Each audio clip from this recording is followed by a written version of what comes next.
Assalamualaikum warahmatullahi wabarakatuh. Perkenalkan, nama saya Zazila Elanov, MPM 2021 01500683. Izin mempresentasikan materi tentang korban kekerasan.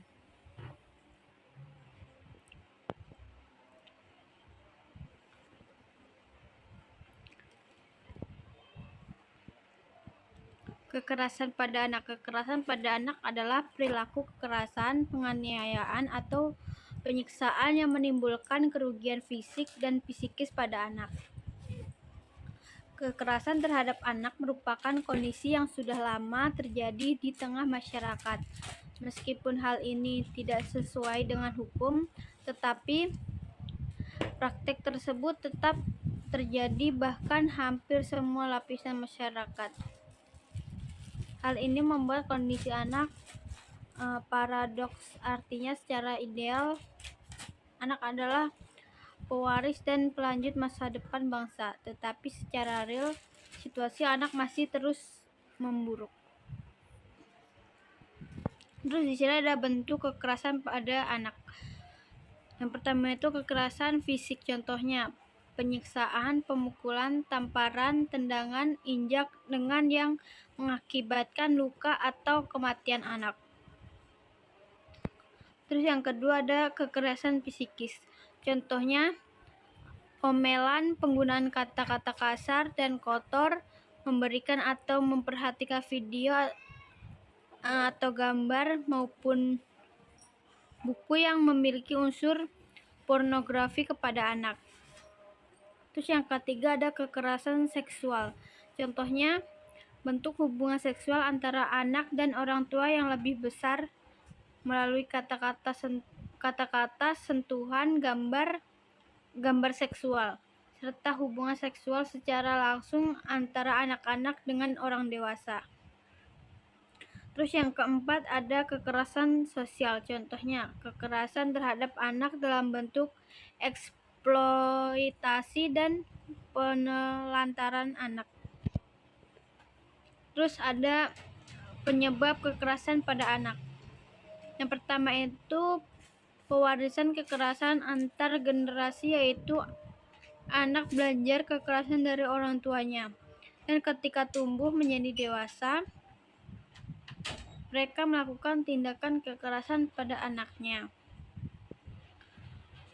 Terus yang kedua ada stres sosial, yaitu stres yang ditimbulkan oleh berbagai kondisi sosial meningkatkan resiko kekerasan terhadap anak, misalnya pengangguran, kondisi perumahan yang buruk, dan jumlah keluarga yang besar. Terus yang ketiga ada isolasi sosial, orang tua atau pengganti orang tua yang melakukan tindakan kekerasan terhadap anak cenderung terisolasi secara sosial, atau orang tua yang bertindak keras jarang ikut kegiatan organisasi masyarakat dan jarang berhubungan dengan teman sebaya. Terus yang keempat ada struktur keluarga, yaitu tipe-tipe keluarga tertentu berpotensi melakukan tindak kekerasan dan pelantaran kepada anak, misalnya orang tua tunggal, suami atau istri yang dominan.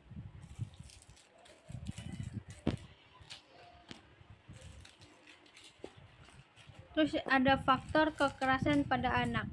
Yang pertama itu kondisi anak, misalnya anak cacat secara mental maupun fisik, anak yang sulit diatur, anak tiri, dan anak angkat. Terus yang kedua ada sosial, misalnya faktor kekerasan pada anak secara sosial, misalnya itu beberapa budaya yang membiasakan anak kecil bekerja, terus menjunjung tinggi kepatuhan dengan mentolerir sanksi berupa kekerasan fisik. Terus yang ketiga itu ada faktor kekerasan pada anak, persepsi masyarakat, di mana masyarakat menilai bahwa kekerasan yang dilakukan oleh orang tua atau keluarga adalah urusan internal atau anak adalah memiliki orang tuanya sendiri. Terus yang keempat ini ada faktor kekerasan pada anak, kondisi orang tua, yaitu orang tua yang mengkonsumsi alkohol, mengalami depresi atau gangguan mental dengan orang tua yang dulu dibesarkan dengan kekerasan cenderung meneruskan pendidikan tersebut kepada anak. Terus yang kelima ada faktor keluarga, di mana keluarga yang berada dalam keadaan yang kacau secara ekonomi atau lingkungan seperti pengangguran, perceraian, kekurangan secara finansial. Terus yang keenam ini persepsi yang salah dari orang tua, di mana orang tua menganggap bahwa anak adalah hak paten yang dapat diperlakukan semuanya.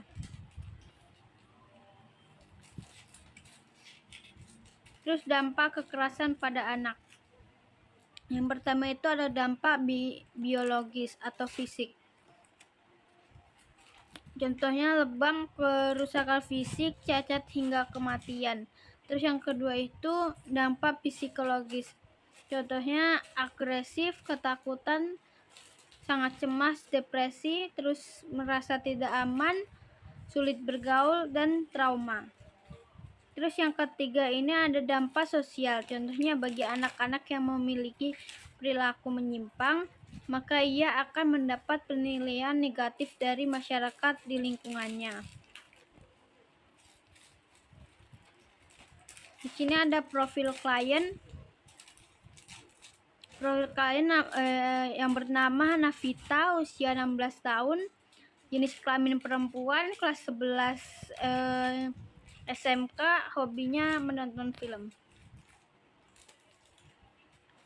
Terus di sini ada deskripsi klien. Navita adalah seorang remaja perempuan berusia 17 tahun. Berusia ini 16 sampai 17 tahun yang tinggal bersama ayah tiri, ibu dan dua adiknya di Jakarta. Ia merupakan anak kedua dari 4 bersaudara, dengan seorang kakak laki-laki yang bekerja di tempat galon di daerah Cibubur. Orang tua Navita pernah mengalami perceraian atau broken home, dan ibu Navita telah menikah lagi dengan ayah tiri yang saat ini mengalami masalah ekonomi serta di PHK dari pekerjaannya. Ibu Navita tidak bekerja dan kini sedang mengandung. Ayah tiri Navita memiliki kebiasaan buruk berupa kecanduan judi online yang menyebabkan ketegangan dalam rumah tangga mereka, termasuk perilaku agresif seperti memukul dan menendang, baik kepada ibu Navita maupun kepada Navitanya sendiri. Navita sering melindungi ibunya saat terjadi kekerasan yang membuatnya merasa kasihan kepada adik-adiknya yang masih kecil dan terpapar situasi beracun di rumah. Navita merasa terancam apabila ayah dan ibunya memutuskan untuk pulang kampung atau keluar kota, karena ia tidak ingin ditinggalkan dan harus tinggal bersama neneknya di Bekasi yang jauh dari sekolahnya.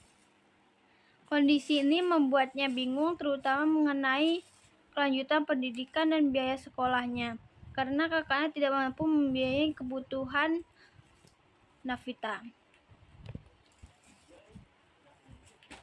Terus di sini ada diagnosis klien. Yang pertama itu struktur akut.